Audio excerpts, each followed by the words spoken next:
increase and become a minus 15 or a minus 18. Where is this fluid going? Through the nephron, through the proximal convoluted tubule, down the nephron loop, and into the collecting ducts, and into the calyces, and down the ureter to the bladder. Okay? What if somebody doesn't go to the bathroom for 2 days? Or 12 hours? Their bladder fills up, starts to back up in the ureter, and can back up into the pelvis and major calyces. Okay? Maybe they have a kidney stone, which usually is in the ureter, but it can be a staghorn calyx. Takes a look of the antlers because it's in the pelvis and reaches out into the calyces. It has this kind of branching look. That's going to block the flow of the filtrate through. We back up, and that can cause this to increase. It's not flowing through cleanly. All right. So we have a plus 50, starting out with our capsular pressure. We have a minus 30 from the albumin, a minus 10 from the fluid already in our capsule, and that gives us a capsular pressure of approximately 10. Can you go back really quickly and explain how it changed for the albumin to negative 30? It was Oh, I just wrote the wrong number. Oh, got it. Thank you. I flipped the capsular and the osmotic pressure. I'm sorry. Tried to sneak that by you. Sorry, close up. Okay, so now, if someone is dehydrated or they're hemorrhaging or whatever, and their systemic blood pressure drops, we're going to see a drop in the capsular hydrostatic pressure, probably an increase in the osmotic pressure because of the increase in concentration of albumin, all right, but probably not enough to prevent a drop in our net filtration pressure, okay? So, we have two areas in which we can regulate this filtration pressure. We can, what we talked about already for the cardiovascular system, was to regulate blood pressure. We talked about antidiuretic hormone increasing blood volume, and we talked about aldosterone increasing blood volume, increasing venous return, increasing cardiac output, increasing stroke volume and so on, increasing stroke volume and then cardiac output, and that's going to increase capillary hydrostatic pressure. We'll look at that towards the end of this part here, but we also have activities that can occur. The reason we have a renal portal system, we said, was so that we could change the diameter of these arterioles right here. So if capsular hydrostatic pressure is low, what's going to happen to the diameter of the afferent arteriole? It's going to reflexively dilate. So in other words, at first, with low hydrostatic pressure, that diameter is going to collapse, right? Because there's less blood flowing through it. But in response to that, we'll talk about different events that occur, and one is to dilate. Efferent arteriole will constrict. If blood pressure is too high, that's not a problem for filtration flow, but at this area right here, it can damage our filtration membrane. It can affect the basement membrane. It can affect the pedicels. Okay? So we want to protect that filtration membrane from too high a flow pressure, and so in that case, the afferent will constrict, and the efferent will dilate. And that will help to regulate and decrease the amount of blood flowing through. Okay, any question on that? Just kind of mentally get an idea. If you think of traffic flow, okay, or a bunch of people trying to get out of a room with a narrow doorway versus a wide doorway. All right, so which of the following would oppose the movement of fluid from the capillary to the glomerular capsule? Just in the normal situation, what I've written on the board. You'll see one answer up there that I haven't talked about. One answer up there is not on the board.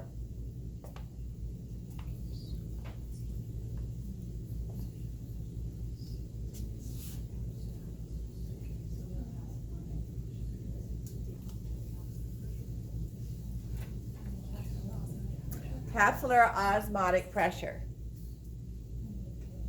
What are we missing from the filtrate? What created the capillary osmotic pressure? The albumin. which is a protein or an amino acid?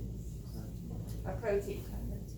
Proteins are too large with a healthy filtration membrane to show up in the filtrate. Amino acids will, but albumin should not, unless our filtration membrane is damaged. Okay? In fact, one way of damaging the filtration membrane and allowing protein to be detected in a urinalysis is glomerular nephritis, which is inflammation of the glomerulus. A couple of years ago, I was teaching next door, and I got a phone call from my daughter, which I normally don't answer during the class period. So I don't know if we were on break or whatever. Anyway, I answered. She says, "Mom, what does it mean when I have urine in my blood, in my urine?" And I said, "Well, are you on your period?" And she said, "No."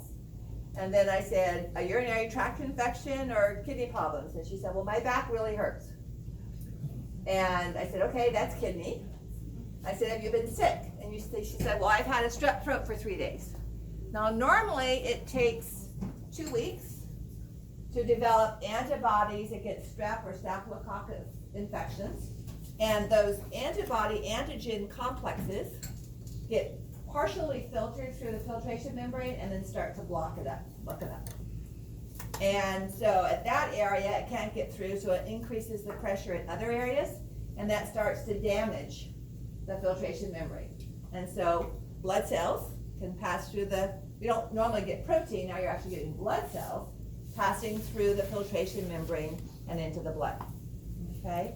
So protein or blood cells that are not coming, blood usually is menstrual period, but it can be a sign of bladder cancer, or it could be a damaged filtration membrane.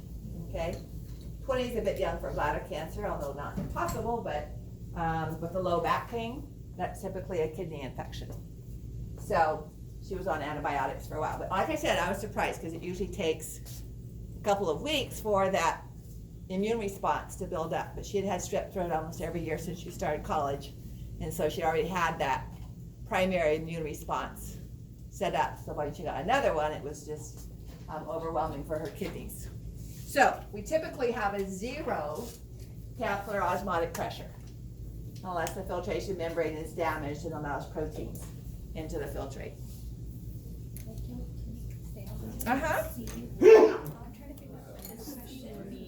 So, what would promote the movement of fluid? What's the only positive pressure I have listed up there? Capillary hydrostatic pressure, okay?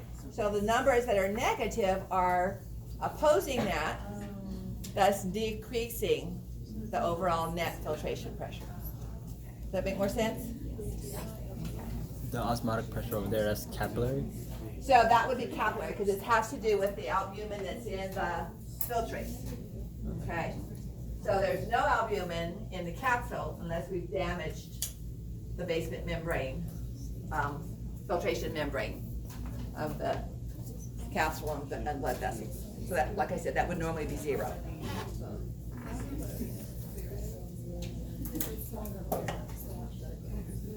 So if we did have albumin in the capsule, would that be a positive or a negative filtration pressure?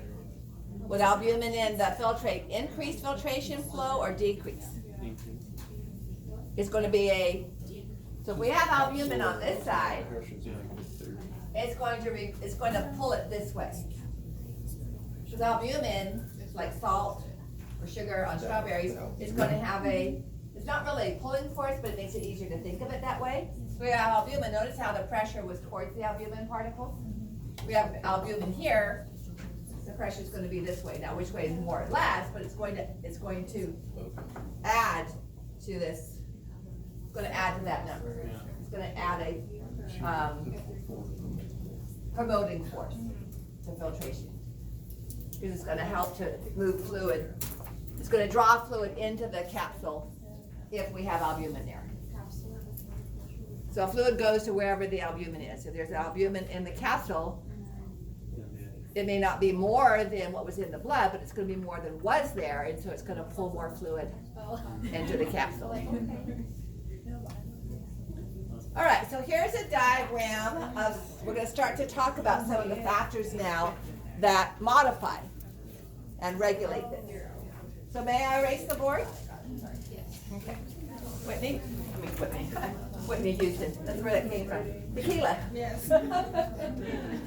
You have questions on that? No. Okay. That's been a long day.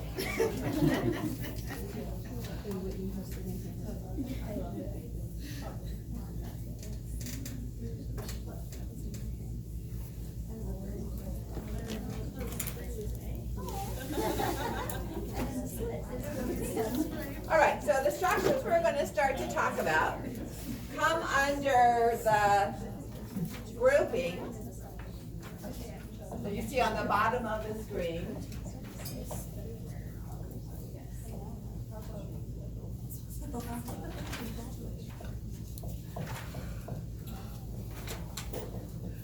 Of a juxtaglomerular apparatus. Okay? This whole thing is for the regulation and filtration pressure. So, there are three primary structures. We have what are called granular cells. Their old name, and you're welcome to use it, was juxtaglomerular cells, but that can be confused with the apparatus that has the same name. Okay? For abbreviation, I'll put JT, but if you're going to write it out, it needs to be juxtaglomerular. These are smooth muscle cells of the afferent arteriole.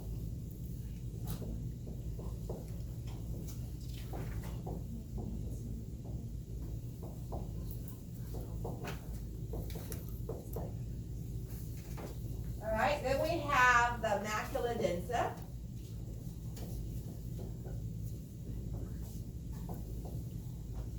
And these are simple columnar cells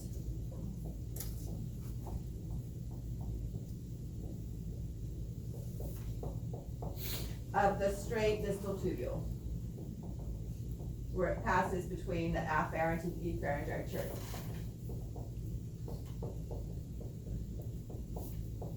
Okay? Not quite done yet, but here would be where the granular cells are. Remember, arterioles only have 1 to 2 layers of smooth muscle, so those are the granular cells. Here are the macula densa. The rest of the distal tubule is simple cuboidal. Facing the glomerulus, they become simple columnar and skinny, and that makes their nuclei closer together. So macula densa means dense spot. Yes? So that circle is the distal straight? Yes. Okay. Remember where I drew it passing between afferent and efferent? So that's what it is. That's why it has to. That's why artistic illustrations that show the nephron loop taking it away from the glomerulus are inaccurate. Because functionally it has to pass between those two blood vessels. Okay? And then the third set of structures are these gray cells in between the capillaries covered by the podocytes. So these are called intraglomerular mesangial cells. A long word, I know, or set of words. Intraglomerular means within the glomerulus. Mesangial, kind of a take on mesenchyme and tissue cells.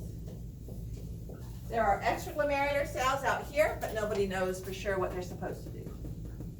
Okay?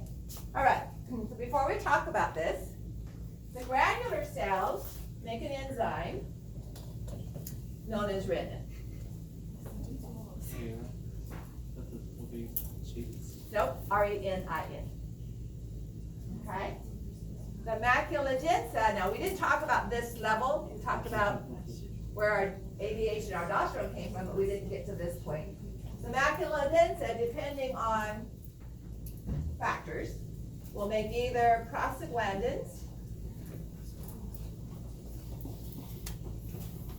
or adenosine.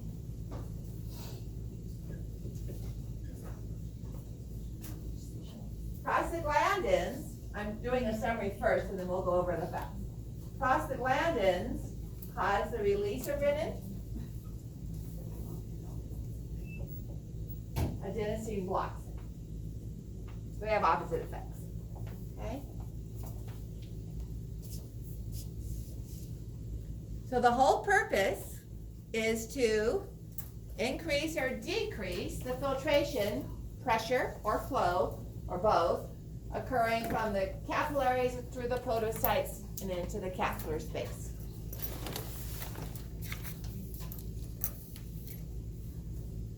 So this is here, well, let me show you the next one.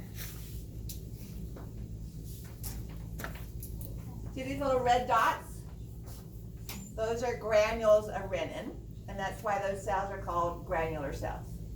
Because this is just a light micrograph, but you can still see the granules of renin. Okay?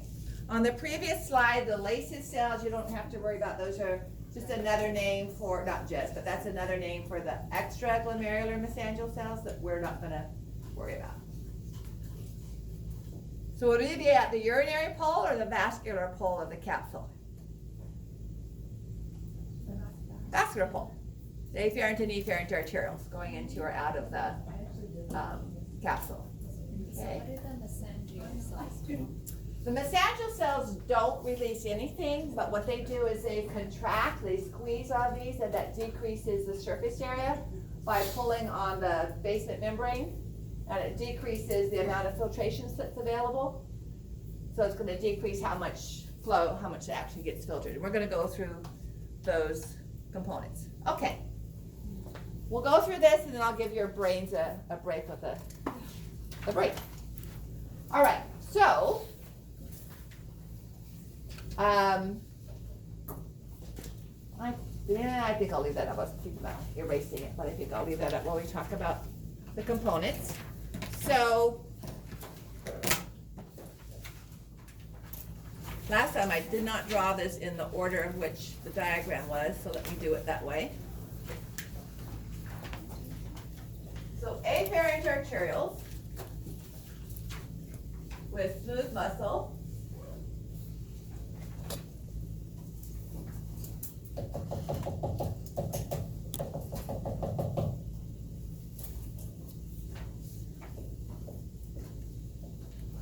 So if there is a decrease in blood flow pressure, hydrostatic pressure, inside the afferent arterioles is going to drop, all right?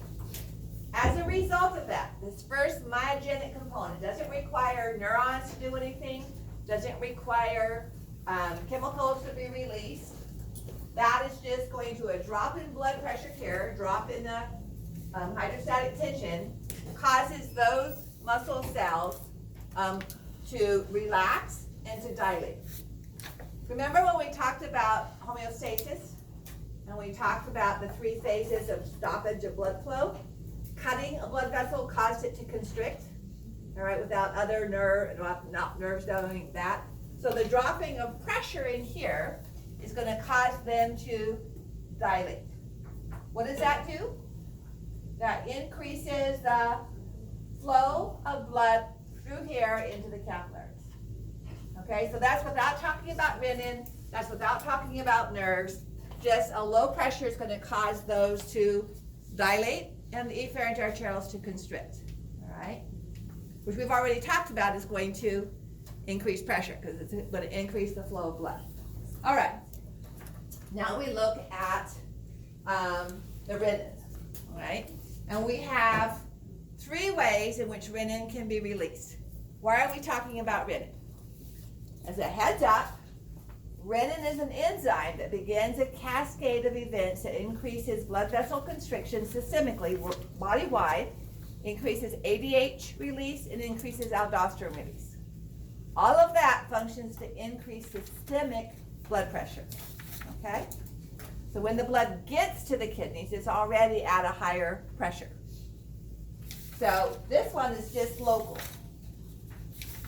This one is going to change systemic events, okay? Sometimes at the kidney, but it's going to affect overall blood volume and overall blood pressure. All right, so let me finish drawing my diagram so we can look at that.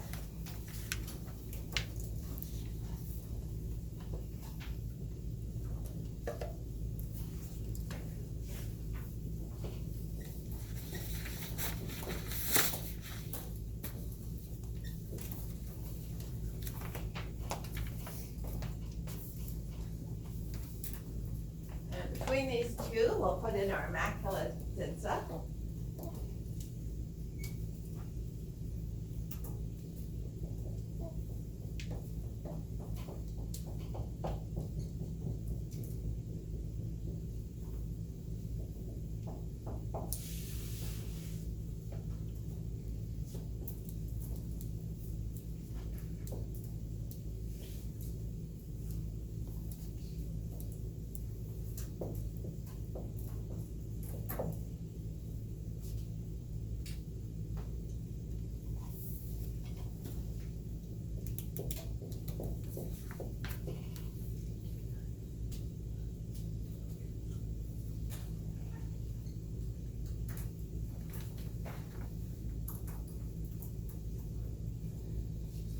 Okay, photosizing glomerular capillaries.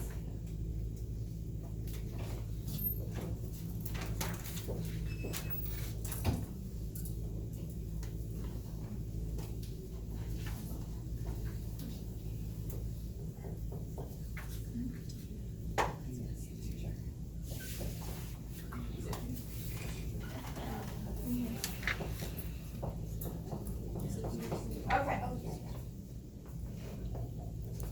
So, 3 ways in which the granular cells can be stimulated or triggered to release renin, right? One is the muscle cells themselves. In addition to dilating when they detect low pressure, will release renin. Okay? Let me say that again. Without interference or without the help of anything else, when blood pressure drops in the afferent arterial, 2 things will happen. The arterial muscle cells will relax, the blood vessel will get bigger, okay? And the other thing is, those cells will release renin. All by themselves, without other things telling them to do so. That's what step number 1 is referring to, okay? Step number 2, the sympathetic nervous system binds to beta-1 receptors, the same receptors we have in the SA node in the heart. And so sympathetic neurons releasing norepinephrine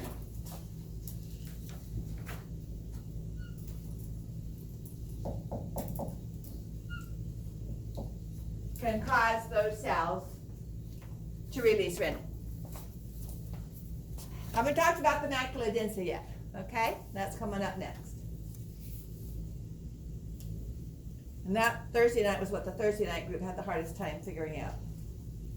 Which is not why I have it last, but any questions on these first 2? Okay? So the first one, granular cells do it on their own. Second one, sympathetic nervous system tells it to do it. Third one, the prostaglandins from the macula densa tell it to do it. All right? So for the third one,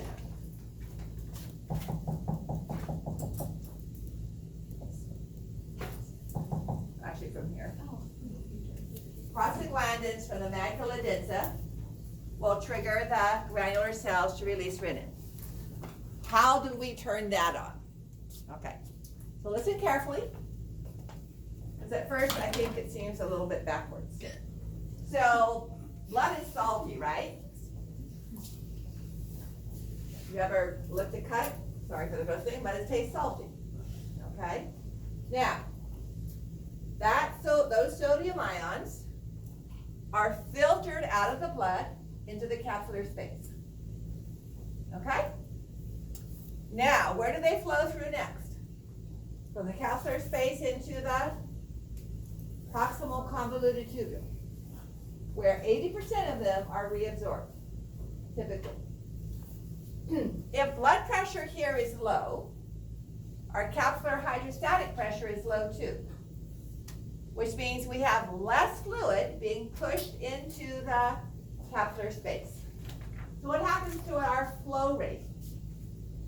If you've got a gutter full of leaves, and you're using a hose, and we're not going to the environmental health or not, but anyway, you've got a hose that you are washing the leaves down the street, okay? If you just turn the hose on with a slight dribble, or we have rain coming, it's not raining very hard, are those leaves gonna flow very fast down the street? No, okay, in fact, some of them may not flow at all, the water flows over them.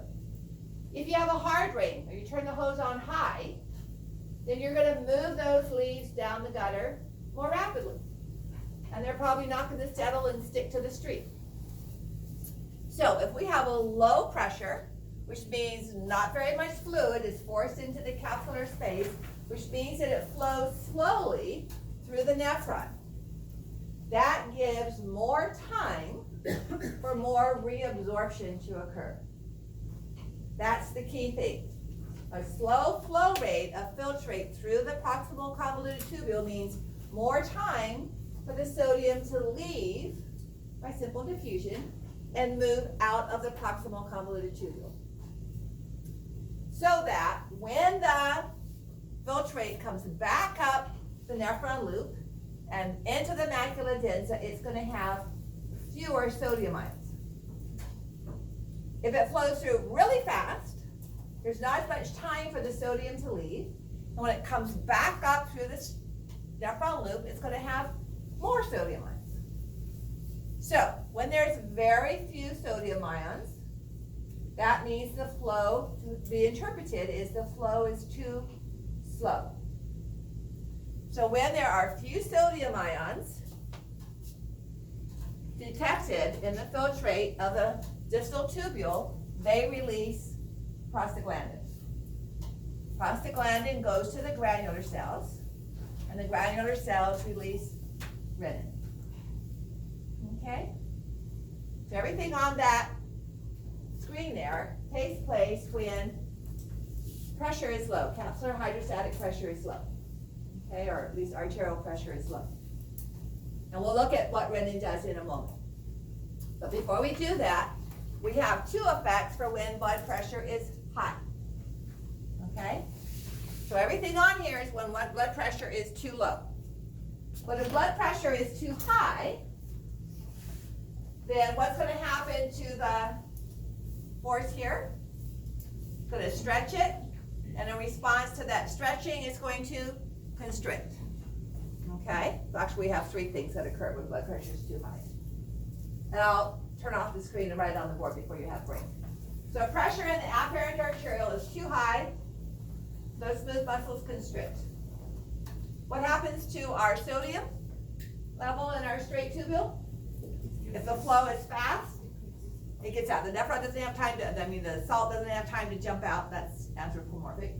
So high sodium is going to mean adenosine is released instead, and that's going to block renin and also cause the afferent arterioles to constrict. So adenosine does both of those. Okay? Then, in response to high flow rate there, the extraglomerular mesangial cells constrict around the blood vessels and the podocytes, squeeze the podocytes closer together. Remember our filtration slits? So when they get squeezed closer together, the filtration slits close. And there's less openings for filtration to occur. So less filtrate is made. All right? So I'm going to turn the screen off. This part's already written. I want to summarize the other for you before you take break. The rest of our glomerular, the rest of our urine formation doesn't take nearly as long because I've made it shorter.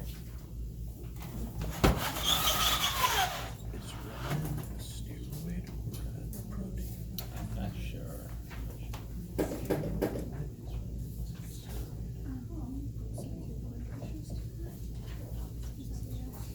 She never really said that.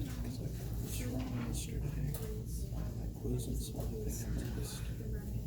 That's made there, that's made there. The above says it was wrong, it was only What was the question? was only synthesized by the kidney. It's a trial, yes.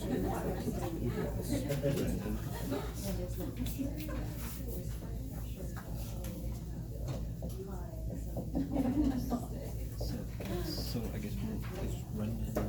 All right, so when blood pressure is high, Just barely going over it. Maybe it's not synthesized by afferent yeah.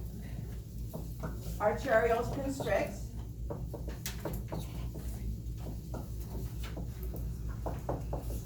just reflexively, that's the myogenic effect, okay?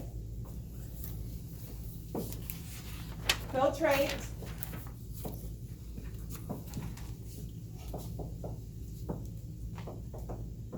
Sodium ion concentration is increased in the distal straight tubule because it's going by too fast to be reabsorbed.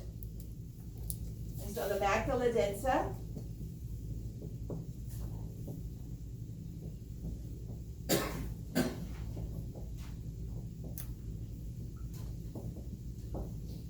releases adenosine. That also causes the afferent arterioles to constrict.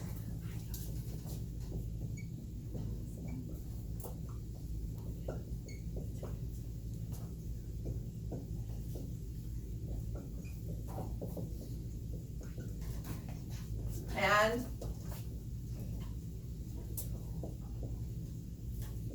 it blocks renin release.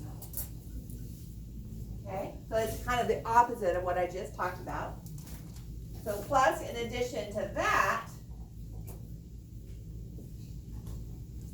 sorry, not extra, intra,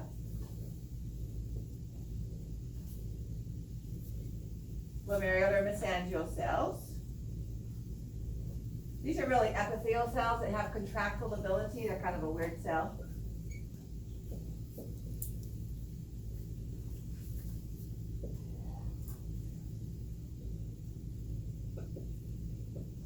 They close some, not all.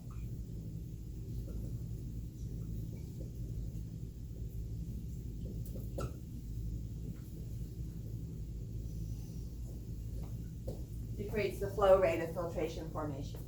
Okay?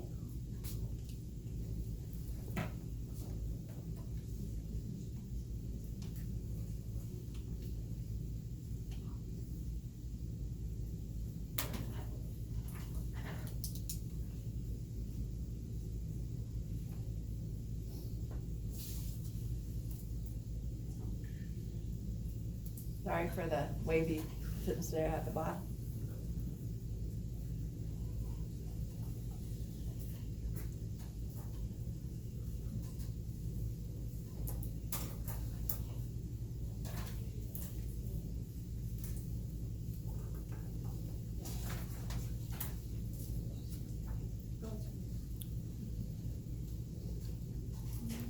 Okay, and I know I promised to break right after this, but I want to finish the story and talk about what renin does.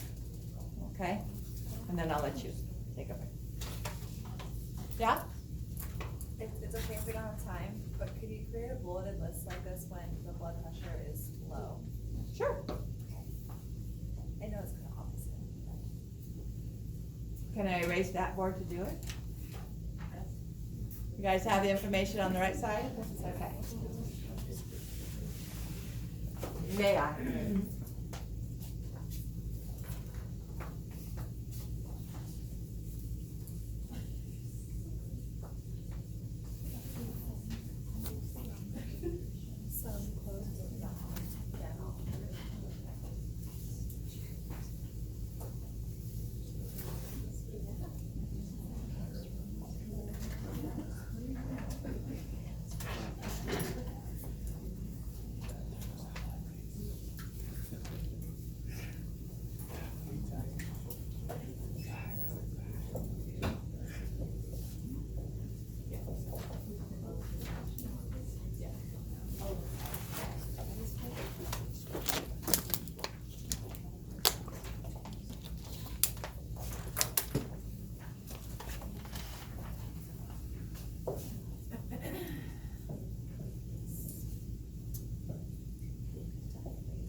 So again, this release in renin doesn't automatically increase blood pressure.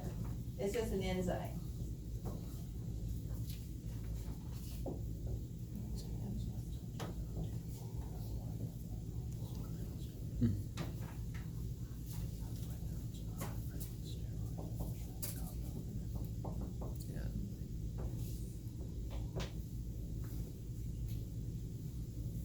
Now this looks like the same as the second one, but remember the second one is on their own, just due to the drop in pressure and the change in the diameter.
Okay, so while you're copying that, may I erase this board?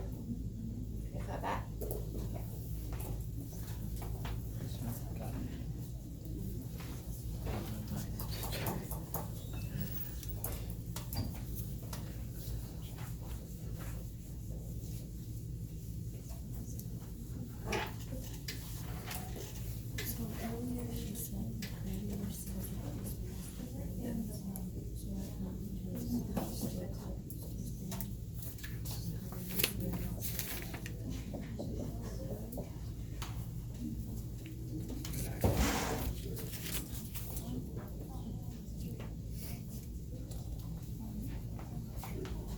Okay, do you guys have that board down? So, let's talk about what renin does, and remember, it has a systemic effect, okay? And it does that through several different components. So, we start out the story with the liver.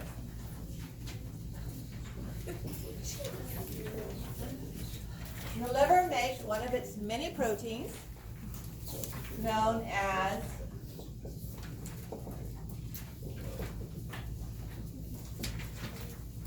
angiotensinogen. Remember the last time we talked about the word that ended in gen? Another liver protein called fibrinogen. And we use an enzyme to cleave off certain amino acids.